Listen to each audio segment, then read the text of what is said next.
আজকে আমি সকাল সকাল কোলগেট ব্রাশ মুখে নিয়ে আমি যাচ্ছি এখন আন্টির দোকান। আজকে ঘুম থেকে একটু উঠতে দেরি হয়ে গেছে, তাই আমি গেলাম আন্টির দোকান। আজকে ডিম রান্না করব, তাই আন্টির দোকান থেকে 3টে ডিম নিয়ে চলে এলাম।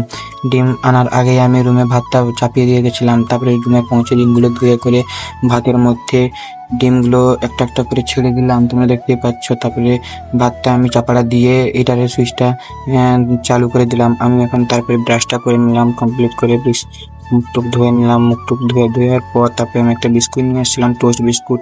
ওই বিস্কুটটা একটা বাটিয়ে জল নিয়ে খেয়ে নিলাম। খাওয়া দাওয়া করার পর তারপরে মশলাপাতি করতে হবে, তারপরে সবকিছু কাটাকুটি করে মশলা টসলা করে নিলাম। তারপরে ততক্ষণে ভাত রেডি হয়ে গেছে, ভাত নামিয়ে ডিমগুলো। তারপরে আমি গেছিলাম আবার দোকান, কারণ আদা রসুন ছিল না রুমে, তো একটা পেস্ট মশলা নিয়ে এলাম।